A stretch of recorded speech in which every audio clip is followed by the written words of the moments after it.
Welcome. Both John and Nancy, you guys have been in the camp with John M2, our director, for a few films. How would you describe, maybe start with you, Nancy, how would you describe just collaboration with John? What is his appreciation for sound? What is his understanding? How does he use it for storytelling? John's a very special director to work with, and we've all talked about this. He creates a family every one of his projects. I see it with his cast. I see it with the crew.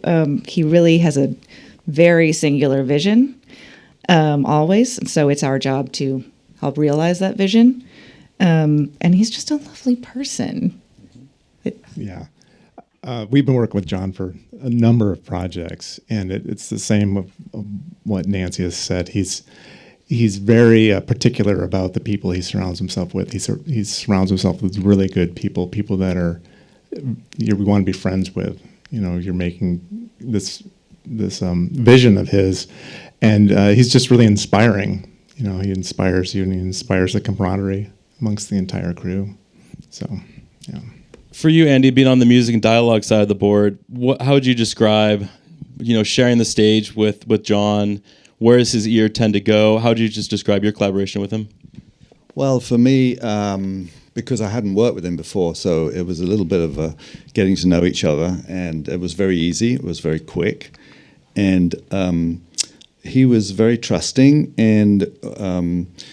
But he's he's a great director and a great storyteller. So for me, it was finding out, where I fitted into that and how I could help tell that story with him, because obviously when you're dealing with dialogue in a film, that's telling the story, but so are the vocals. So for me, it was about finding that balance where we could continue telling the story the way he wanted to, but utilizing both talking and singing as that process. And he was incredibly collaborative on that. Jack, for you as the supervising music editor, I feel like you're responsible for making everything. I mean, everyone's responsible for everything, but you're really responsible for making everyone's work come together in a cohesive way that really supports the vision of what Wicked is. How would you describe your collaboration with John? Well, I think with John, so much of the challenge of this film is to honor the tradition of the musical. Obviously, there's been 20 years of the stage musical, and the movie's been in process for many years to try to get it right for the screen. I think when they chose John for this, they chose the perfect person because John was a great fan of the musical. He saw it during previews when it was being shown in San Francisco before it even came to New York. So as a lover of the material, lover of the musical, he felt the need to honor Stephen Schwartz's music and also to give that music new life and new vision on the screen. So my interactions with John were always about trying to find a way for the music to shine in a way that honored the musical, but also expanded it and expanded its emotional impact for the screen. So with any film, you're introducing the world. This is like a world-building film, very much so. We've never, even if you know the story of The Wizard of Oz, it's you're still being reintroduced for the first time. I feel like this film opens in a way where it's like the scene of a crime, and the tone of setting the tone, I feel, is so important. How would you, maybe Nancy, how would you describe how you wanted to start introducing tone of The Wicked? I will say that one of the biggest challenges, one of the funnest challenges, was that nothing in Oz can sound like it does here. Everything has to have an Ozian twist to it, and that's down to the loop group, the birds and the trees. Everything had to be just a little bit different, and that includes like the speech patterns, the way they talk, and it's all set around. There's not a specific time period, but maybe it's the turn of the century, and so like the mechanics had to be time appropriate. And so we couldn't rely on a lot of library stuff. It was a lot of creating new backgrounds, a new world, new crowds. Everything was just a little bit special in Oz. Yeah, everything had a slight whimsy to it, as if the wizard had his hand involved in every little nuance of these mechanics. Yeah, very musical world. The thing that's lovely about this is that the introduction of our main characters, played by Cynthia Erivo and Ariana Grande, I feel like, to me, like I know them as actors. I've known them from their other lives. But when you see them on screen, it's undeniable of who they are, of why they were cast and why they were the best ones to play these parts. What do you remember from the first time you guys saw them on screen? What do you remember in terms of them owning those parts, and how did you guys want to start to elevate? I mean, Jack, do you have your smiling? Well, I mean, with Cynthia Erivo and Ariana Grande, I think the first thing that occurred to me was, oh my God, they're the real deal. These are world-class vocalists. There was nowhere for them to hide, and there's nowhere for them to want to hide, because they embody the sound of Galinda and Elphaba. The vocals are so convincing, and as singers, I mean, there were often times when they sing very close to one another, and of course, there's only so much separation that's required, or that's possible with the microphones. And when they sing together, their voices create this almost like unified sound, and almost phase cancellation. Yeah, phase. I mean, it was like so much so that it's almost like they just create something new, a new voice together. So for me, when I witnessed that in early assembly stages, even in the dailies, it was like, oh my God, as far as the music is concerned, we have to preserve, protect, and honor how special and real this is.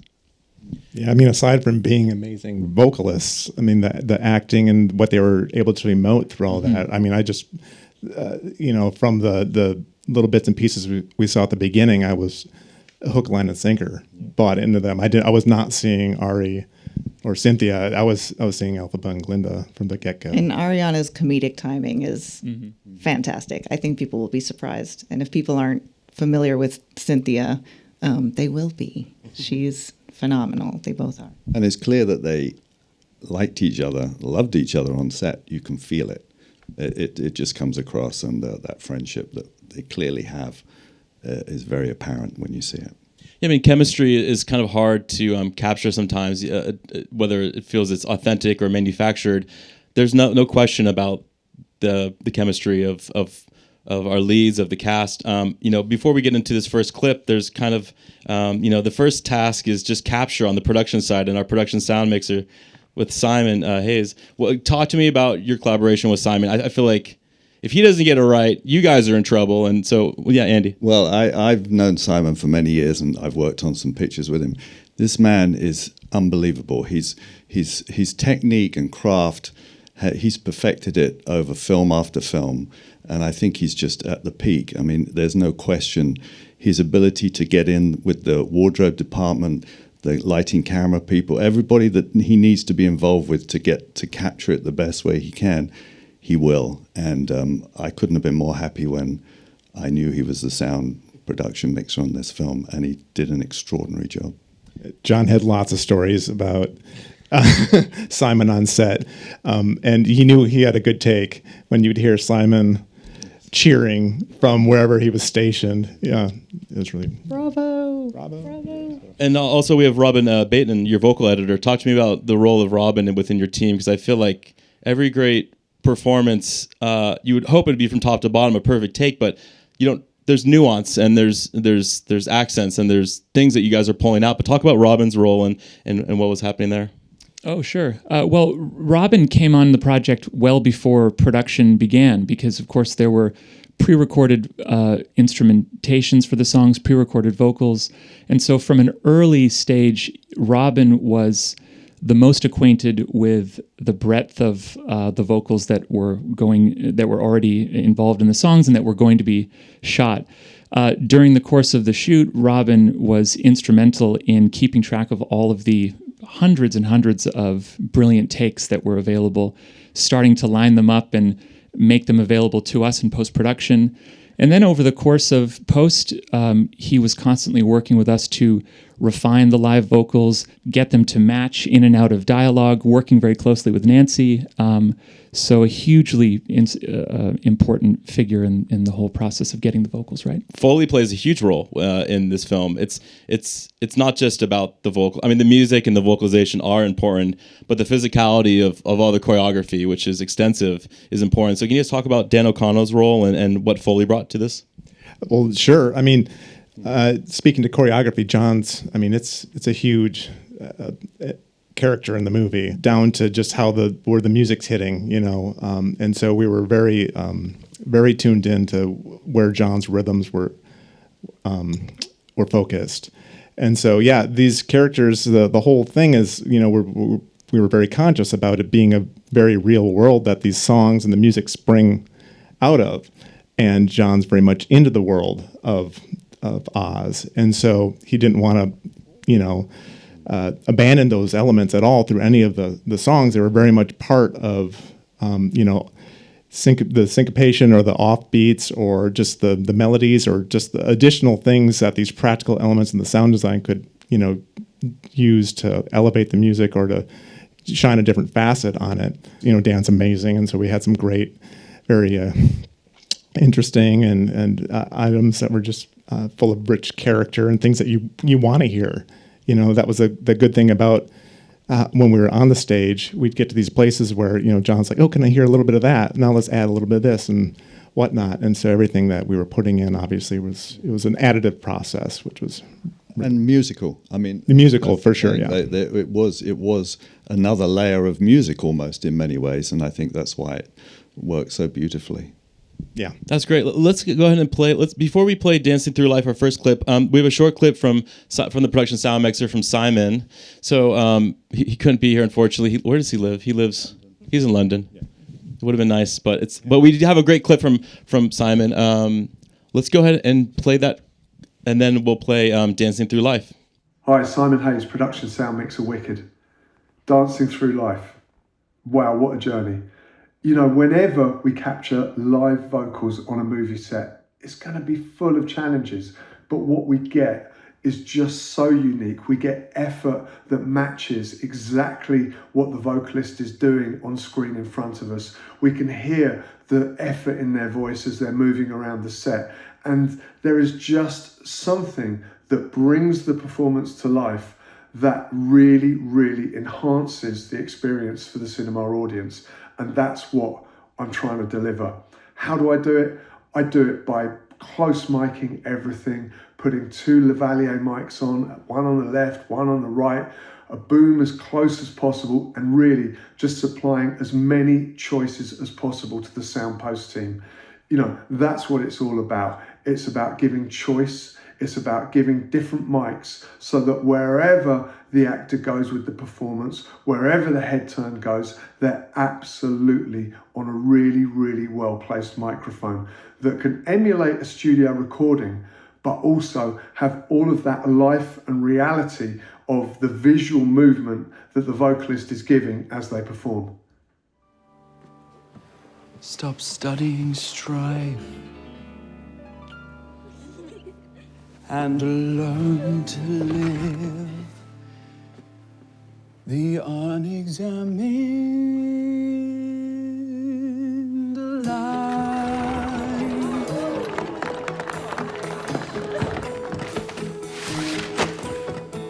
Dancing through life, skimming the surface, gliding where turf is smooth.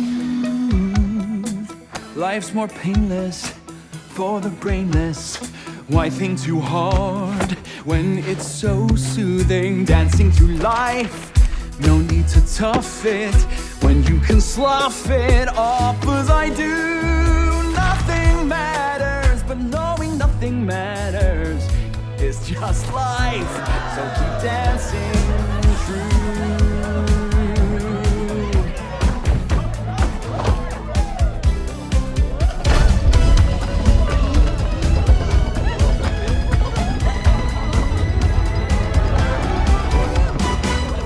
Through life, swaying and sweeping and always keeping cool.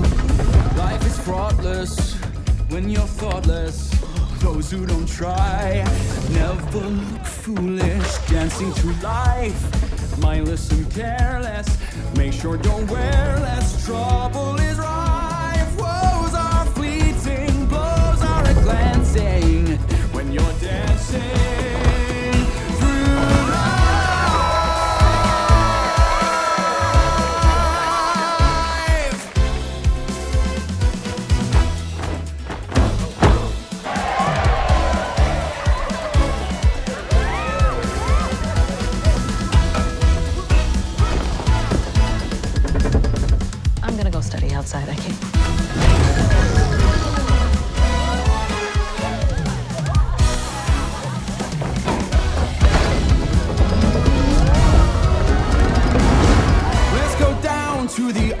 Dust Ballroom. We'll meet there later tonight. We can dance to the slide, find the prettiest girl, give her a whirl. Right on down to the Dust Ballroom. Come on, follow me. You'll be happy to be there, dancing through life. If only because dust is what we come to. Nothing matters, but knowing nothing matters. It's just life. It's just life. So keep dancing through. Talk to me about vocals. We do have some stems, and you can kind of hear the detail that goes into it. But let's talk about it first. Vocal production, records, working with Simon on set, when you get back. How did you just describe your workflow? Because this was one of the first scenes you guys worked on, is that right? Yeah, I think this was the first scene I saw in the movie, and I just loved it. Yeah, it's the first scene I saw as well in the picture editing room.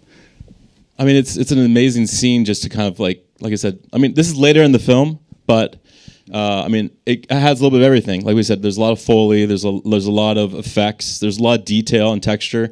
John, what do you remember in terms of just laying the groundwork out? Because if you start with something like this, there's everything here. It's like at 11 in a way. But how do you describe the dynamics? How do you describe just the ebb and flow of a scene like this? I mean, the thing that's good about the way Myron and John, put the scene together is and it was like this throughout the course of the whole movie, is the scenes kind of reveal themselves. Like we weren't like, you kind of, the focus is already kind of there for you. And so the way the music was mixed and whatnot, it wasn't like we were ever, I felt like we were going up to 11, like we were able to keep it in the pocket, keep it fun, and keep the energy there.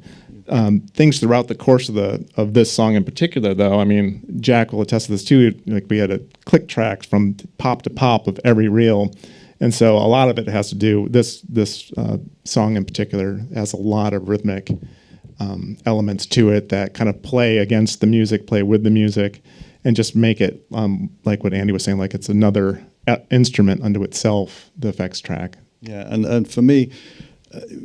When I first started, when I knew I was going to do the picture, I spent a long time listening to the Broadway cast recording because I needed to get familiar with the songs more and more and more. And what was really interesting was I went over to London when they did the orchestral recording, which I was very lucky to be a part of, and I just threw all that out the window as soon as I heard the orchestra, because suddenly, with an 80 or 90 piece orchestra, it became a completely different animal. I'd never heard, and I knew this was going to be a completely different approach.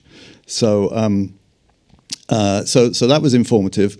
And then because of the way I work with vocals and dialogue, I lay that down as a sort of groundwork, because I always consider that's the foundation of the mix anyway. Whether they're talking or singing, it doesn't matter, they're communicating. And then we kind of build around that with the orchestra tracks, with the rhythm tracks, with all of John's Foley and all the different crowds. And so it kind of starts as a foundation with just the spoken word, really. So another big player is your music producer, Greg Wells, who then came back to LA, right? Maybe you guys can give a little more context of what was Greg has like a big lift too.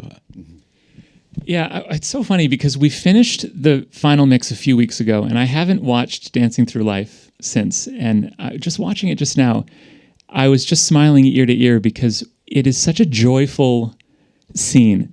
The song is about this character who comes into the movie, shakes things up, brings this youthful energy from the students at the university. And I really feel like the sound and the music comes together to achieve such a joyful impact. So anyway, I'm smiling and I had to say that. So anyway, back to Greg. The music team consisted of so many incredible people. So obviously we had Stephen Schwartz, who's the lyricist and composer of the original musical and of the movie, along with John Powell, who's the co-composer. And Stephen's executive music producer, Stephen Aremus, who's been part of the music team on Wicked from the very beginning, who was in charge of so many of the arrangements originally in the show and sort of oversaw that part of the process. And Greg Wells, Greg is a multifaceted, Grammy Award-winning, very accomplished record producer who's also worked in film and on Broadway film versions of musicals. And what Greg brings to the table is the impact of the rhythm that you're hearing. So Greg is a multi-instrumentalist. He plays all the drums that you hear in the movie. He plays all the bass guitar. He plays all the keyboards. He really creates that kind of pop rock energy that you hear in the undercarriage of the music. So when we came back from London after doing the orchestral recording, Greg had been busy putting together all of the rhythm tracks. And once we had all the orchestra, it was about blending all of those elements, strings, woodwinds, brass, orchestral percussion, with the studio drum kit, piano, keyboards, synthesizers, bass guitar, all that stuff, not to mention the vocals. So Greg was sort of the record producer turned film music mixer who gives the songs the kind of like dynamic impact that you're hearing, especially in a piece like Dancing Through Life. Do you guys want to maybe play one of the vocal stems or one of the effect tracks? I mean, sure. Want to do that? Yeah. So we have a system set up over here. So what you're going to hear, maybe we'll do the vocal stem first. So it's our leads plus background and ensemble and what else, Andy? Any dialogue additional, yes. It's not just vocal, it's everything spoken, really, or sung. Yeah, I really think treated the dialogue, group, ensemble, and sung vocals as one element. Yeah, there's a couple places here where I think it would be fun to show the combination of vocals and crowds and how even the crowds are syncopated with the music and giving their own impression of the percussive nature of the music. So I'll play a little example of that. Mindless and careless, make sure you're wearless. Trouble is rife, woes are fleeting, blows are a glancing when you're dancing through life.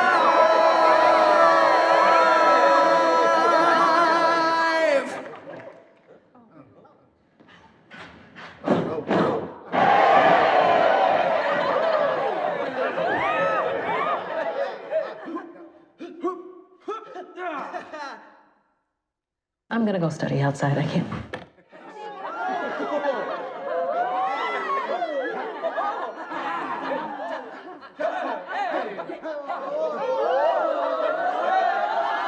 Let's go down to the Oz Ballroom. That's amazing. I mean, I'll just say, like, these types of vocalizations are important. If you've ever seen musical theater, it's a part of the stage presence of ensemble. It's part of leads. Without it, it's missing the energy. It's missing the excitement. What were you going to say, Nancy? Oh, I was just going to say that the crowds were a big player in this piece, and you could hear this section where you actually hear the footsteps. It's because Simon was able to record multi-track recordings of the dancers on set emoting and their movements, and on top of that, we also cast, and this was something that John Chu said we would need to do from day one, is that we had to cast actual dancers to perform the loop group for these songs. So I got to work with Christopher Scott, the choreographer for the film, who's just amazingly talented, and he cast a group of dancers, and we went to the ADR stage, and they, watched the piece a few times, got the rhythms of it, and it was totally true, because when we had normal loop group session with our regular voice actors, once we got into these sections, they were kind of lost. They're great at what they do, but they don't do this. And it was vice versa. The dancers weren't there to do, the parties or whatever. They did this. And it was just so fun. It was great. And it just adds, between Simon's recordings on set and our more pointed dancer group, as we called it, it really elevates, I think, that party atmosphere. And like what Jack was saying, is able to ride it along with the music and with the movements. I mean, there's an exchange of energy that you have in live theater. The audience is relying on the stage, and the stage is relying on the audience. And I felt that last night when I saw it for the first time with an audience. Most of the time in the audience, in a movie theater, people are quiet and respectful. People are clapping, people are cheering, and there's a call and response that happens in this film that I just don't think you would get unless these moments were there. Maybe if you guys can just I don't know, do you guys want to play the effects tracks for this? Or Yeah, I can pop in real quick. Okay. Yeah, play something fun. Let's just Is there what do you guys want to call out for the effects tracks? Well, the obvious thing is the big book cog thing. I don't know what you want to call it. But yeah, showcases a bunch of the rhythmic and musical aspects of the effects track, and then I can pop down and I can play some of the more syncopated feet, things like that, just to get a sense of what else is. We're forbidden from calling it the hamster wheel. No, it's not. That was a rule during the. Yeah.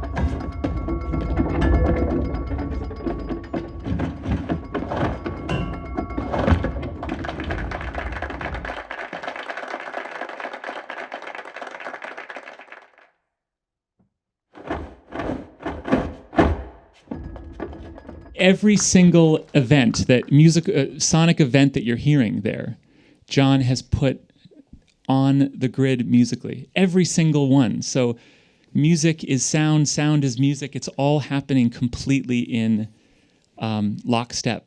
I mean, in an amazing way, even without the music track, you can still hear the music because it's so locked in with it. It's just a wonderful example. I mean, but you guys do this for almost every song, almost every cue. Like, this is not just one song. Not almost every song. Every song. Every song. Every scene. But every song is very different. Right. That's the beauty of this musical, I think, is that they're not all like that by any means. So, they come in different sizes and shapes, and each one is definitely custom made sound-wise. We're not going to show the clip for Popular, but I think Popular is worth mentioning, whether you're familiar with the song or not. But I just want to call it out because there's a... to me, when I saw what was happening there's like this modulation. I wrote down modulation, variation. That was the note I had. But like, what do you guys remember? Because like Popular, if you've seen this show, like you can't wait for this song to come. What do you guys remember of getting to work on Popular? I think in the case of Popular, what you'll see when you see the movie is that Ariana is really funny. She's a brilliant comedic actress, and she brings such physical comedy, slapstick, incredible timing and wit to that song, which is, it's really Glinda's song. It describes who she is in the early stages of the movie. And so musically, we were just trying to bolster that and support that as much as we possibly could. So if Ariana does something with her arms that's funny, we tried to do something with the music, like add a woodwind phrase that would comment on that. Or if she moves her body this way, have the strings acknowledge it by moving that way. Just trying to support that physical comedy and also embrace how silly it is. It's silly, and that song should be as fun and silly as possible. So that's what we tried to achieve with the music there. That's perfect. Yeah. So in order, in terms of this film, this next clip that we'll watch, "What Is This Feeling?" the song comes a little bit before Popular. It's earlier in the film, but we want to talk about it because it pulls in those kind of ideas of what you're describing. There's comedic effects, but they're all tuned to the music. Like, it's not just like you can't just play the sound and have it work. So, John, do you remember when you guys were spotting, and Nancy too, of spotting those sounds and trying to figure out the delicate balance of that? Yeah, I do. I think, wasn't that one of the first scenes that you really put effects in and sent them over to the cutting room? Yeah, it was. You go through this process, and the Myron and John, they're presenting this to who knows, but the sound effects were such a integral part of the song and communicating, what's happening between these two girls. And so, yeah, it was one of the first things that they were like, we need to have some sound support throughout this. The song's great, but we need to have more of the physicality and the immediacy of what's going on between these girls. And so it's a lot of rhythms, mainly through this song. It's just a lot of rhythms, tight,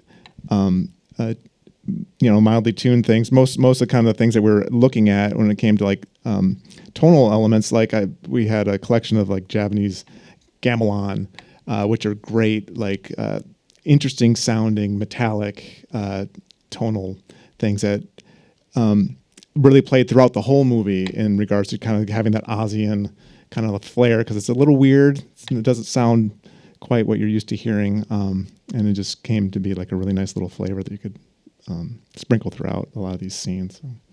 Before we play the clip, we have another great clip from Simon Hayes, the production sound mixer, which I think will give you more. I mean, the work he does is just insane. I mean, miking wise, you were saying that he's putting mics on both sides. With head turns, you'll see how much camera movement there is and how much physicality there is to the actors. And I was just like asking, like, was it boom? Was it lav? Like, how do you get coverage? It's usually both. It's both. He'll get mics anywhere he can. I mean, he literally will cover everything possible. Elphaba's hat always had a microphone on it. Exactly. She sets the hat down, then the microphones are here and here. If Did it really? Oh, I never knew there was a mic on the hat. Elphaba hat. That's the track. Amazing. So let's go ahead and we'll have a short clip from Simon Hayes, the production sound mixer, and then we'll look at the next one, which is What Is This Feeling? What a feeling. Well, what a challenge. So many different locations, huge choreography, big set pieces, lots of background action, the slamming of desks, the quick cuts between all the different locations. But there was one singular thing that weaved its way through the whole of this vocal, and that was Cynthia and Ari's voices and just how well they complement each other. It didn't matter what the challenge was, we were there, we were capturing them live, and there was something within that live recording that just has an emotion, a fragility and a magic that really, really comes across. What I wanted to do was to record that vocal as cleanly as possible, but also we wild tracked all of the background noise so that the sound post team could replace that and put it back in if they needed to. And what I think we ended up delivering was something very special.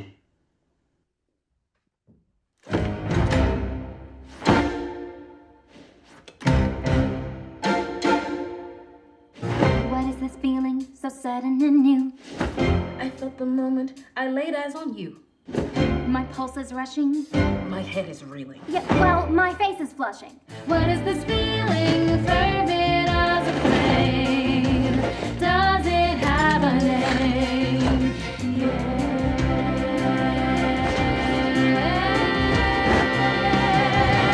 Loathing, unadulterated loathing for your face, Your voice. your clothing. Let's just say I loathe it all. Every little trick, however small, makes my very flesh begin to crawl. With simple utter loathing, there's a strange exhilaration in such total detestation. It's so pure, so strong. Though I do admit it came on fast, still I do believe that it can last. And I will be loathing you, my whole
can you guys talk about the transitions, getting in and out of your cues? Because I feel like you guys do it so seamlessly, and I think this one, like the end of that scene goes right into like a great next scene, and it's you don't feel like you're going in and out of hard moments. I mean, Jack, what do you want to say about that?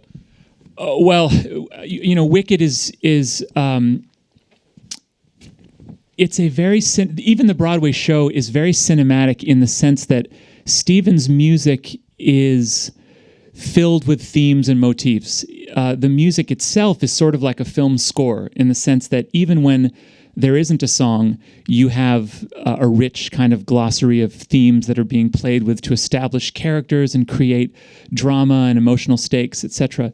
So when it came to the movie, we had to honor the fact that even when you come out of a song and you go back into the kind of tapestry of the score, it needs to embody the sound that we've just come from. It also needs to embrace the themes that could be related to a different song but are applicable to the scene you're about to see.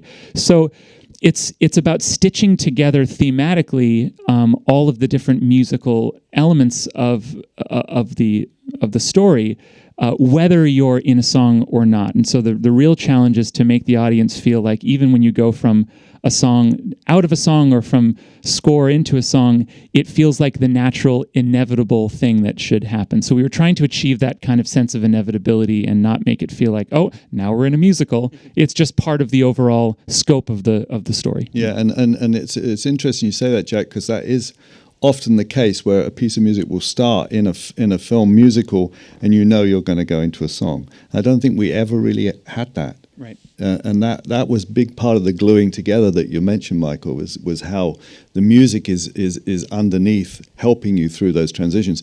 Combine that with the fact that you've got the genius of Simon's recordings and the work that Nancy did to put everything together, and Robin Bainton.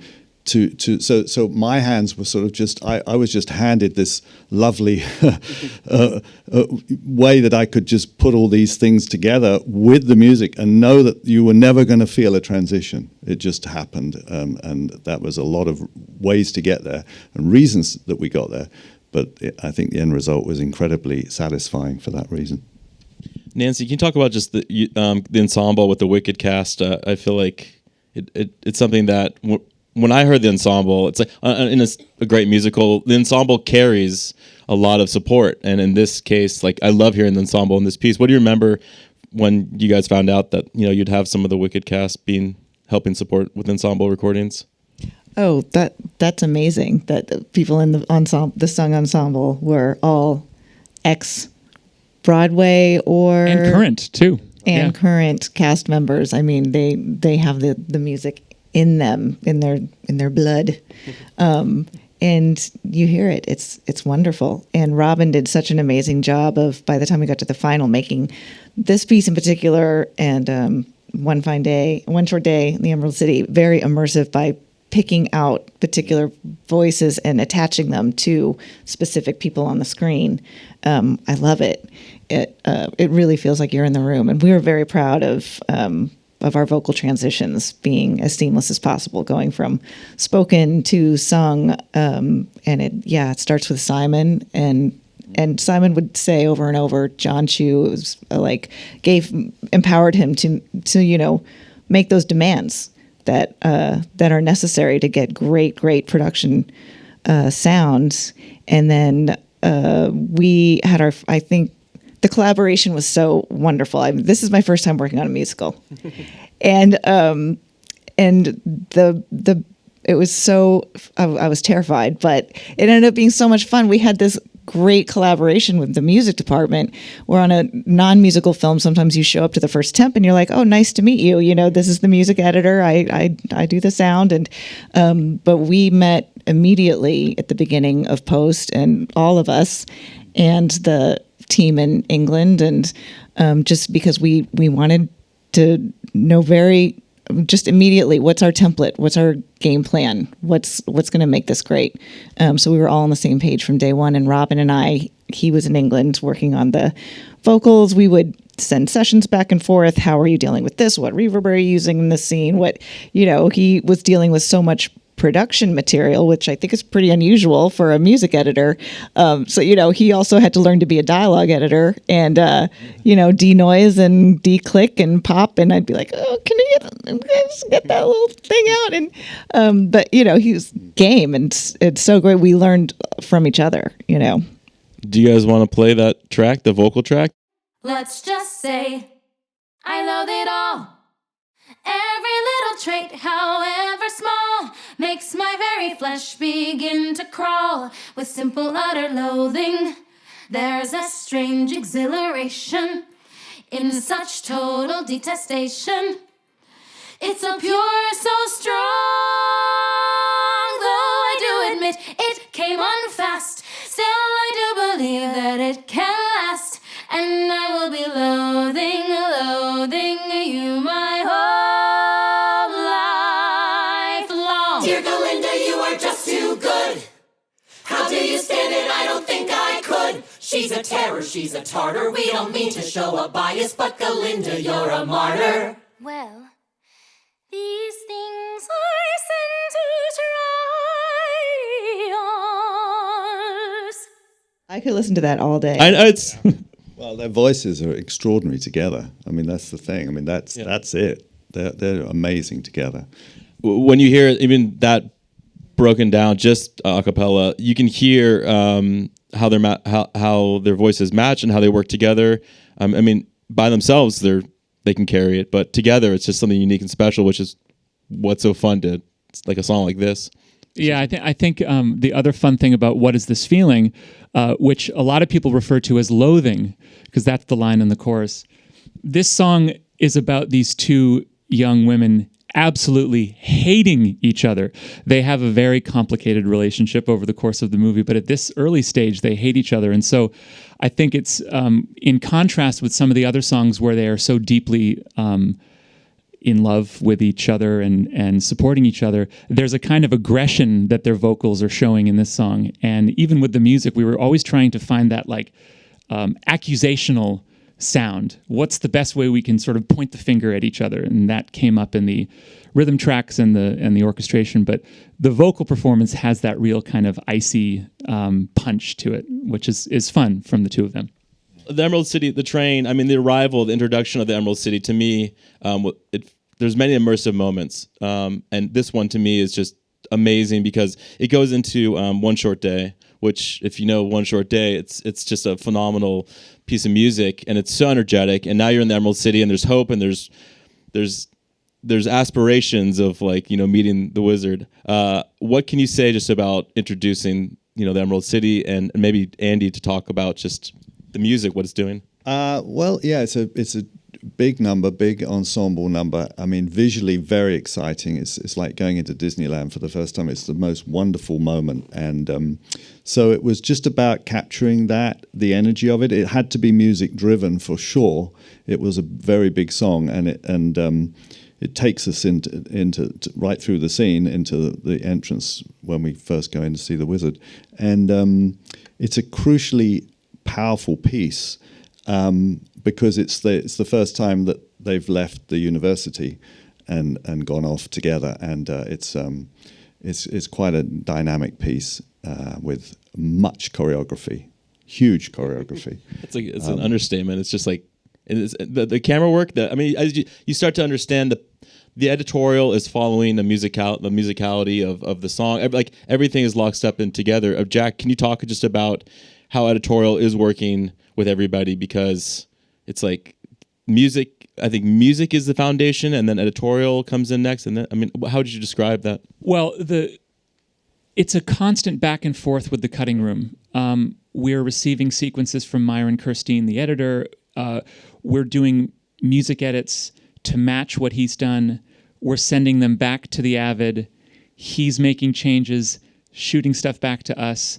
We're constantly trying to dial in that perfect rhythmic, sequential feeling when you go through these scenes. I want to talk about so many things, but I don't want to give away. There's a wizard.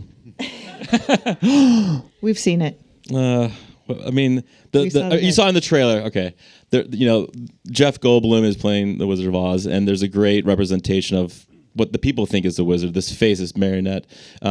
it's a very, if you saw the original film, it's kind of similar. It's just the guy behind the curtain, and in this case, there's a guy behind the curtain, but it's a pretty incredible kind of moment. What can you say, John, just about introducing Oz? Well, it's super cool for one because it's a physical, it's a real life marionette that's being operated by an operator back there, moving the mouth, the eyes, multiple operators, which gave it a real fun, whimsical kind of thing because it bobbled, and it wasn't because it was necessarily designed to do that, but just the natural physics of the thing, it just was heavy, which kind of made it a bit more fun and playful, I guess, a little bit in regards to it just being fake. Like this is the wizard, and he's really it's smoke and mirrors, and so yeah, there was that aspect which was really fun, but it's also playing up, the mechanics of it.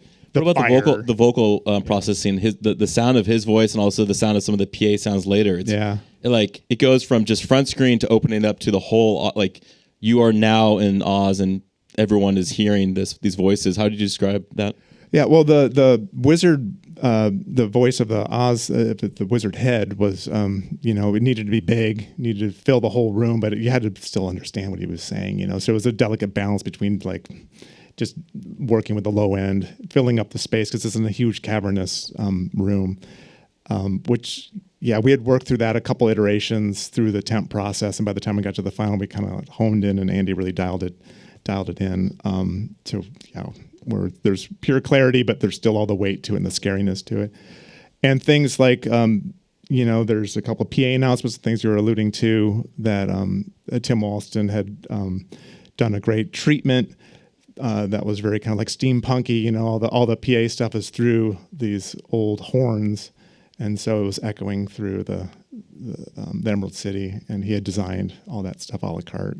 And clarity again was so important in those moments because you can get carried away with the look of something, and then you realize you're still telling story. But I was very fortunate to visit the set on one day, and that was actually while they were filming inside the Wizards chamber, and I went into this gigantic stage, and that everything was practical. I mean, throughout the film, there is so many practical things that you just don't, nowadays you get used to so many digital effects. This film's got incredible practical work in it. And so then when we started working on the sound of the head, I thought, oh, yeah, I remember I was standing in there. I know what that should sound like because it was gigantic. And so it was real fun. To close things out before we maybe go to some Q&A, we have this cue, Defy Gravity, that just closes out part one. And it's coming, and there's something about building, but never releasing, getting to that point of when it really gets to the top. How do you guys describe Defying Gravity, building, and there's, I can't give away, I have so many notes I don't want to say. There's a broomstick, and she flies on it. So with Defying Gravity, talking about the build of this cue, and with just really, you're sticking the landing at the end of the film. Well, it's so intimidating. Defying Gravity is one of the most beloved one of the most beloved songs in the history of musical theater. I don't think that's an understatement at all. And what it represents to the character is the coming to fruition of this power that's been deeply seated in this character in a way that she hasn't been able to control. And culminating in a way that she not only can control, but that she owns with every ounce of her being. And so you have to patiently get there. I don't want to explain exactly what happens, but I will say that with the music, with that cue, it goes through different parts of song. There's dialogue in between. It makes up the last 10, 12, 15, I can't remember, minutes of the movie. And so you have to build it slowly. But you also have to give all the iconic moments like there may be a broom, things like that. You have to give those moments their due without ruining the emotional impact, which has to be huge and which is huge. So it's a lot of discipline in the mix and in the orchestration and everything else. This is like the tip of the iceberg. There's so many more things that we could talk about, but we have a few minutes for Q&A. So if you guys have any questions, we have a microphone, I think, right there. Yeah, perfect. So maybe, yeah. There's so much happening at all times, and that's kind of what's so amazing about the music itself is there's always counterpoint, there's all these parts, instrumentation happening, and here it really captures that almost like a music video. I mean, it is a music video. When you're approaching effects, when you're approaching music, how do you, because it's very clear what you're supposed to focus on. You do a very amazing job on the effects, on the music, and the mix, where you're supposed to look and what you're supposed to focus on. But how do you approach that from the beginning? Do you point it out? Is it explicit? Is it implicit? How are you approaching that? It's reactive at the beginning. I'm focused on where's my eye going, or where am I feeling I want to hear something, and so in scenes like this, usually I'll do these spotted little moments where I'm like, okay, here's where I really want to hear the foot thing, or here's where I want to hear a book slam or something. And then as you kind of whittle through, it's just pass by pass, and you find like, okay, I'm getting my attention's over here now, and it starts to fill in. And then of course sometimes you go too far, and you're like, I don't need to hear all this stuff. The good thing with a lot of this music is there's a lot of room, there's a lot of air, so there's a lot of space for. And this isn't the case with a lot of movies. You're always fighting, like music and effects are generally trying to like, okay, you have to lose the toms over this machine gun or something. It's like. Do you want to cue up just the section for the effect tracks? Sure. Is there a specific spot that you? Or maybe I'll just do it. All right. But So in this instance, in most of the songs through the whole movie is like that. There's just space for all of us to play and have fun and just get our focus on what the story is telling. I was going to say the same thing as to answer your question. It's an emotional reaction, I think, more than anything. It's not technical as much as just the feeling of it. And nice thing about working with a filmmaker many times is that you develop a shorthand, and hopefully you've worked with them repeatedly because you share that taste and that sensibility. So it is not an exact science, but yeah, a lot of it is just taste and emotion. Yeah, I agree, and it's story-based. It's always going to be story. Whenever you get lost in a mix, which happens many times, because you're in the weeds of something, you just got to stop and watch the screen, because that's where all the answers are. There. That tells you how the mix should be. Okay, with that said, here's a little glimpse into the cafeteria, I believe.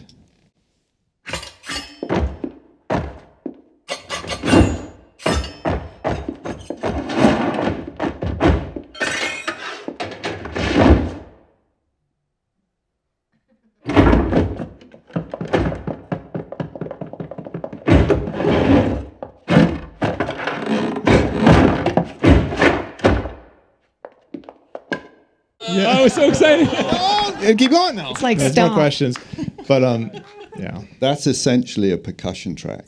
Yeah. Well, that's a great question. Thank you guys for that. I love it. Any other questions? Yeah, right back there. In musical theater, the choices that the vocalists make on stage is at the discretion of the vocal director and at times the director. How instrumental were either the John Chu or the vocal director when it came to comping the vocals, and when it came to comping those vocals, was it instrumental to make sure it lined up with certain takes that they did, or were you able to transfer those live vocals that you ended up comping in this? That's a really good question. I mean, we had an embarrassment of riches, obviously. Hundreds of takes that spanned the pre-record vocals to the live vocals to alt production takes within the live vocals to free time production takes where the girls would just do their own thing. We would turn off the click track and they would just riff. To ADR sessions where they came back and recorded more vocals, syllables, efforts, musical grunts, music. I mean, it was endless. And so it was really hard. It was really hard because none of it sucked. You know what I mean? It's easy when a lot of it sucks because you're like, thank God we have one. You know what I mean?